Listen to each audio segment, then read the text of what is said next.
नमस्कार साथियों, analyser app में आपका स्वागत है। बहुत सी दुविधाएं लोगों के मन में हैं कि क्या सहायक शिक्षक की वैकेंसी आएगी और आएगी तो कब आएगी, कितने पद आएंगे।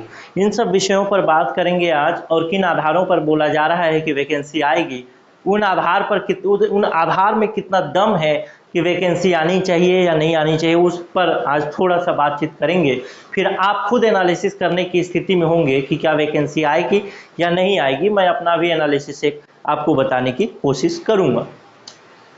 शुरुआत करने से पहले मैं एक बात जो वो है उसको मैं क्लियर कर दूं कि हमारे यहाँ सहायक शिक्षक और शिक्षक के लिए कोर्स की शुरुआत हुई थी और उस कोर्स के अंतर्गत सहायक शिक्षक और शिक्षक के अंतर्गत काफ़ी बच्चों ने एडमिशन भी लिया है और वो लोग अपनी पढ़ाई को शुरू कर चुके हैं।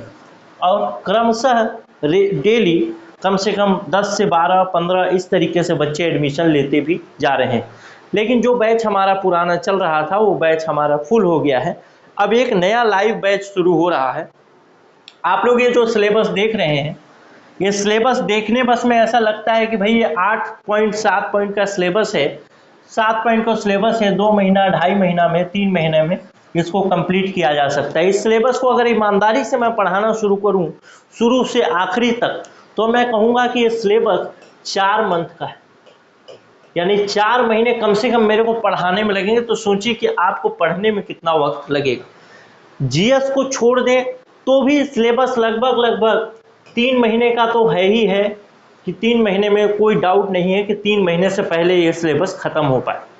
तो ये चीज़ें हैं इस सिलेबस के साथ। यहाँ पर एक चीज़ और है, जो बच्चे घर से अपनी तैयारी शुरू कर रहे हैं, जो बच्चों को लगता है कि नहीं तैयारी शुरू करनी चाहिए, आ रही है इस वैकेंसी, उन बच्चों के लिए मैं कहूँगा कि थोड़ा सा ध्यान से सहायक शिक्षक और शिक्षक के बाल विकास शिक्षा शास्त्र वाले भाग को देखिएगा, क्योंकि इसके सिलेबस में और प्रश्न पूछने की प्रकृति में बहुत फर्क है। इस बात को मैं बार बार कई वीडियो में बोल चुका हूँ कि इसके सिलेबस और इसके सिलेबस में बहुत फर्क है। इस सिलेबस और इस सिलेबस की तैयारी, यानी बाल विकास एवं शिक्षा शास्त्र का ये टॉपिक और बाल विकास शिक्षा शास्त्र का ये टॉपिक एक साथ तैयार नहीं किया जा सकता, दोनों को अलग अलग ही पढ़ना पड़ेगा, नहीं तो फिर एक साथ ही 0-0 नंबर उसमें आ जाएंगे।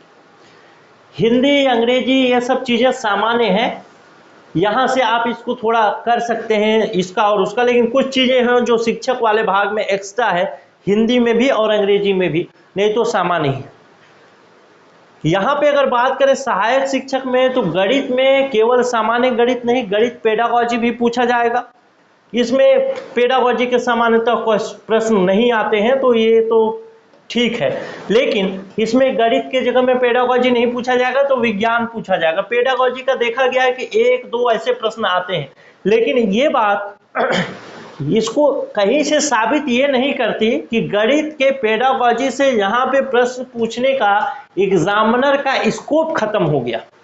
अगर गणित मैथ्स का पेडागोजी लिखा हुआ है, यानी मैथ्स का शिक्षा शास्त्र लिखा हुआ है, मैथ्स के पेडागोजी के बारे में सिलेबस में वर्णन किया गया है, तो कभी भी अगर एक क्वेश्चन से वो कन्वर्ट होके 10 क्वेश्चन में आ जाएगा। पिछले बार का सिलेबस आप लोगों ने देखा होगा, पिछले बार का जो क्लास वो हुआ, एग्जाम हुआ, उसमें लोग कहते हैं कि आउट ऑफ सिलेबस प्रश्न पूछा गया, यानी प्रश्न वहां से पूछे ही नहीं गए जो सिलेबस में लिखा गया था, पेडागोजी से प्रश्न ही नहीं पूछा गया। जबकि 2019 का अगर डेटा की बात करें तो 2019 में अगर सहायक शिक्षक की बात करूं तो मैथ्स के पेडागोजी से लगभग 14-15 प्रश्न, यानी 15 प्रश्न, और सामान्य मैथ से 15 प्रश्न पूछा गया। तो इस तरीके से 2019 वाले में तो पेडागोजी से प्रश्न बहुत ज्यादा पूछा ही नहीं, 1-2 प्रश्न पूछा। तो ऐसा तो आप नहीं कह सकते ना कि पेडागोजी वाला सेक्शन खत्म हो गया। हो सकता है कि अगली बार फिर से एग्जाम हो और मैथ्स के पेडागोजी से 29 प्रश्न, 28 प्रश्न पूछ ले, सामान्य मैथ से, सिंपल मैथ से केवल और केवल 1 या 2 प्रश्न पूछे, तब आप कैसे करेंगे?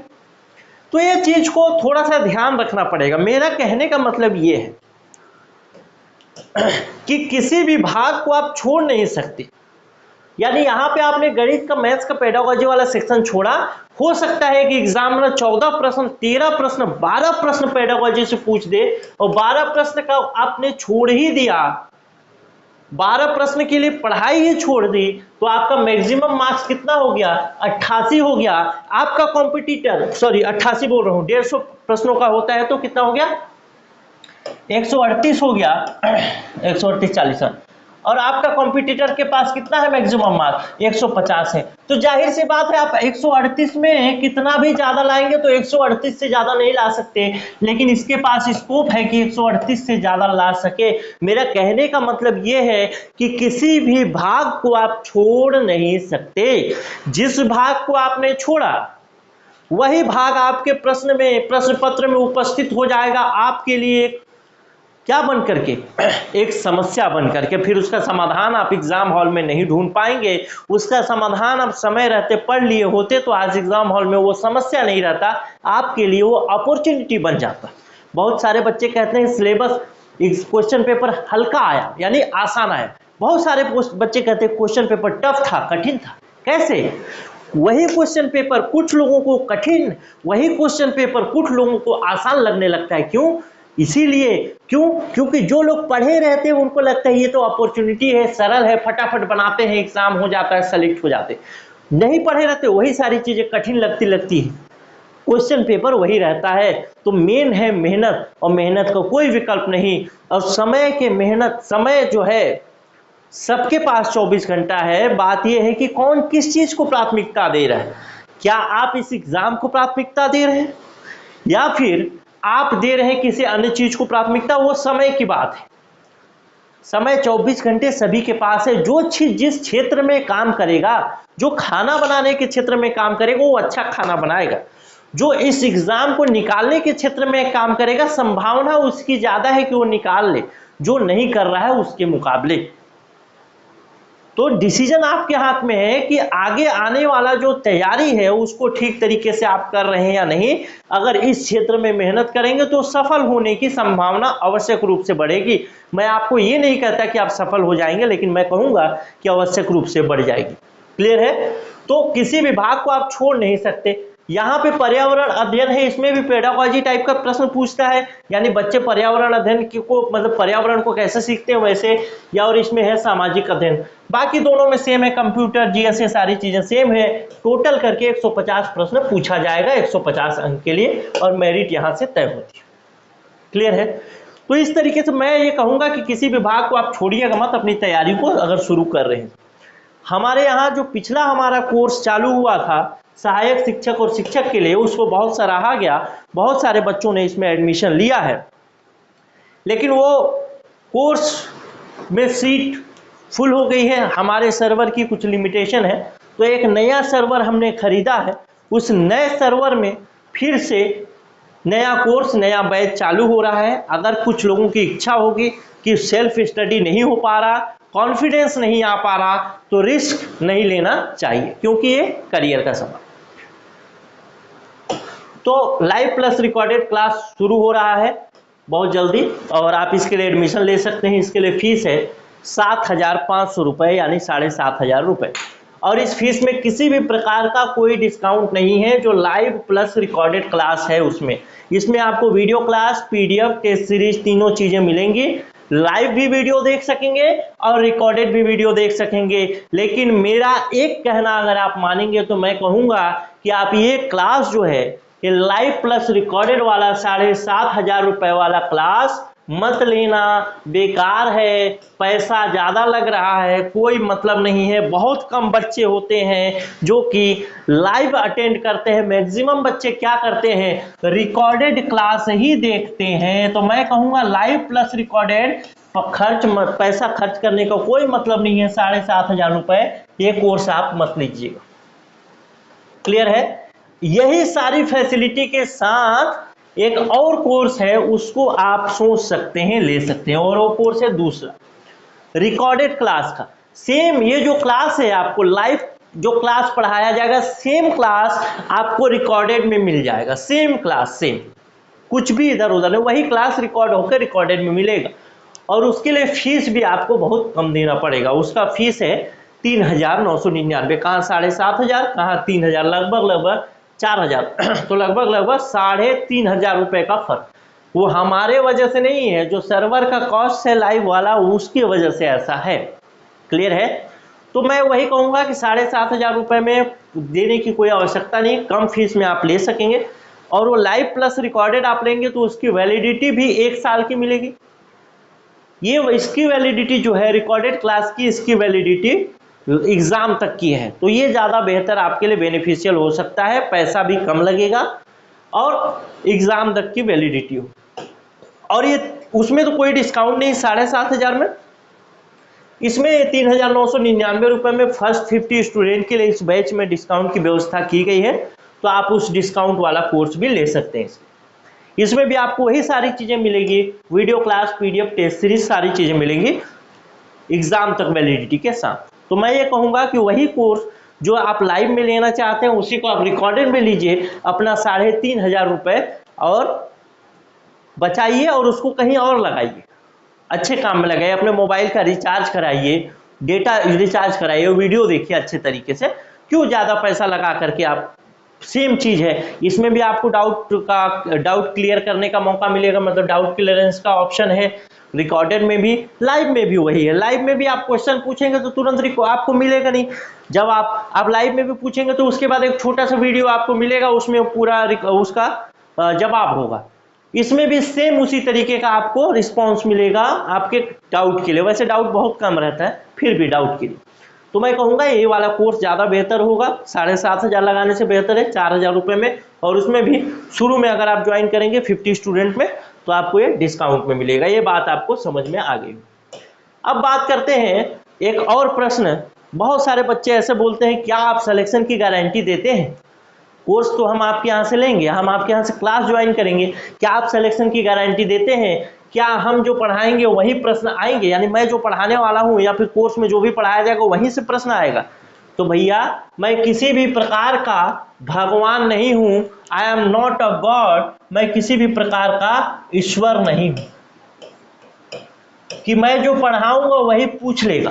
मेरी या फिर एनालाइजर की जिम्मेदारी क्या है, जितना सिलेबस मैंने बताया आपको वो पूरा का पूरा syllabus point two point cover करा दूं, पॉइंट टू पॉइंट, ताकि मैं जो पढ़ाऊं उससे पूछे या ना पूछे वो अलग मुद्दा है, लेकिन मैं जो पढ़ाऊं उससे बाहर ना पूछे। या मैं जो पढ़ा रहा हूं वही प्रश्न आएगा जरूरी नहीं, लेकिन जो पढ़ाया जा रहा है उससे बाहर न पूछे। सिलेबस जो है वो सिलेबस कम से कम पूरा कंप्लीट हो, तो सिलेबस पूरा पॉइंट टू पॉइंट अच्छे तरीके से, स्पष्ट तरीके से कवर होगा। मैं ये नहीं कहूँगा कि हम जो पढ़ाएंगे वही आएगा। क्लियर है? और पिछले साल वो तो मैं हाथ कंगन को आरसी क्या, पढ़े लिखे को फारसी क्या, पिछले साल कुछ सिलेक्शन है जो कि सहायक शिक्षक में हुए हैं। हालांकि महिला पर्यवेक्षक का जो एग्जाम हुआ था उसमें 20 क्वेश्चन जो योजना वाला था, 20 के 20 क्वेश्चन पढ़ाए हुए में से आया था, लेकिन वही एक इत्तिफाक है। मैं अभी भी दावा नहीं कर रहा हूं कि जो पढ़ाऊंगा वहीं से आएगा, लेकिन हाँ आपको उतना कोशिश जरूर रहेगी कि आप थोड़ा सा सफलता की ओर थोड़ा तेज गति से बढ़े, बस ये कोशिश जरूर रहेगी। लेकिन मैं जो पढ़ाऊंगा वही आएगा, कंफर्म नहीं है। क्लियर है? तो ये पिछले साल हुए सहायक शिक्षक में जितेंद्र चंद्रवंशी, सविता नेकदाम, आकाश शर्मा, अनिमिका साहू, निकिता गुप्ता, प्रियंका पैकरा, विनय प्रताप सिंह, भावेश चंद्राकर, चमन साहू, विशाल राजवाड़े, दीपशिखा यादव, कोमल शर्मा, मिनिषा बंजारे, मन्नू सिंह, मोनिका साहू, निधि प्रजापति, चित्रलेखा, अपराजिता, शुभम साहू, सुनीता, मोनिका कुर्रे, सुभाष यादव, मुकेश गुप्ता। इसके अलावा भी मीनाक्षी मरावी, सतीश जायसवाल, रेखा देवांगन, रुपेश गुप्ता, प्रवीण गुप्त कुमार, और इसके अलावा भी और भी हैं, उनका पूरा का नाम मैं अभी नहीं डलवा पाया हूँ। ठीक है? तो ये सब पिछले साल सेलेक्ट हुए हैं। वैसा ही कोर्स जो आप पिछले साल सेलेक्ट हुए तो उसी प्रकार का कोर्स आपको मिलेगा। अब मुख्य मुद्दा है कि वैकेंसी कब आएगी। तो वैकेंसी कब आएगी इसके विषय में कोई भी भविष्यवाणी कर पाना मेरे लिए संभव नहीं कि इस डेट को वैकेंसी आएगी। मैं बस इतना ही कहूँगा कि 57,000 पद खाली हैं। ये लगभग सबको पता होगा कि 57,000 पद सहायक शिक्षक के खाली हैं। और सामान्य तौर पे जो पुराना रिकॉर्ड सरकारी भर्ती को भरने का रहता है, लगभग जितना पद खाली रहता है उसका 50% पद निकाला जाता है। तो 57,000 का 50% लगभग 28,500 पद होता है। तो मैंने इसके लिए ये कहा है कि 27,000 प्लस पद निकलेगा तो कोई बुरा नहीं कहा है। अच्छा, ये वैकेंसी क्या अभी आ जाएगी? अगर ये वैकेंसी अभी आ जाती है तो बड़ी समस्या हो जाएगी। क्यों? क्योंकि फिर आपके पास समय नहीं है, पूरा का पूरा सिलेबस 1-2 महीने में आप कवर कर लेंगे, जरूरी नहीं। क्लियर है? तो ये पूरा का पूरा सिलेबस 1-2 महीने में कवर हो जाए, ये मतलब संभव नहीं है। जरूरी क्या, संभव ही नहीं है कि 1-2 महीने में कवर हो जाए। ये सिलेबस 3 से 4 महीने का है। तो कोशिश करें, भगवान से प्रार्थना यही करें कि एग्जाम के इलेक्शन के बाद ही ये आए वैकेंसी तो ज़्यादा बेहतर है। लेकिन बस इतना ही बात कह सकता हूँ कि ये वैकेंसी आएगी, ये बात कंफर्म। क्लियर है? चलिए, तो इस तरीके से बात खत्म हो गई। अब ये है, अगर आप कोर्स को ज्वाइन करना चाहते हैं सहायक शिक्षक का या शिक्षक का, तो ये न्यू बैच जो शुरू हो रहा है, तो सहायक शिक्षक न्यू बैच, अगर आपको सहायक शिक्षक का लेना है तो शिक्षक का लेना है तो शिक्षक न्यू बैच लिख करके इस व्हाट्सएप नंबर पे मैसेज कर सकते हैं 94,064,21,014 पे। मैं फिर से कहूँगा, 7,500 वाला लाइव क्लास मत लीजिएगा, उसमें ज़्यादा पैसा लगेगा आपका, उस पैसे का आप कहीं यूज़ कर लीजिएगा। आप कोशिश करिएगा इसमें 3,999 में, और इसमें भी मैसेज में बात करिएगा कि भाई हमें कुछ डिस्काउंट कर दीजिए। व्हाट्सएप में मैसेज करिएगा तो कुछ डिस्काउंट कर दीजिए। अगर आप 50 स्टूडेंट में होंगे तो आपको ठीक ठाक इसमें डिस्काउंट भी मिल जाएगा। ठीक है? Video class, PDF, test series, तीनों चीज़ें हैं, तो किसी भी चीज़ के लिए भटकना नहीं है। और इसका ये 3,900 यानी रिकॉर्डेड वाले का एक फीचर और है कि एग्ज़ाम तक आपको इसका वैलिडिटी मिलने वाला है। तो इन सब जवाबों के साथ कि वैकेंसी आएगी नहीं आएगी, और आएगी तो कब आएगी, चुनाव के बाद संभावना है कि जल्दी आ जाए, क्योंकि ये देखिए अगर आंदोलन वगैरह होता है तो बहुत जल्दी आ जाएगा, लेकिन उसके बाद चुनाव के बाद जल्दी ही आने की संभावना है, ऐसा मैं बोल सकता हूँ। मैं कोई भगवान नहीं हूँ कि डेट आपको बता दूँ, लेकिन ये वैकेंसी आएगी, ये सब लोग जानते हैं, और जो लोग जानते हैं वो तैयारी में शुरू भी कर चुके हैं। मिलते हैं अगले वीडियो में, आप लोग मिलिएगा फिर से किसी वीडियो में एनालाइजर के। नमस्कार, जय हिंद।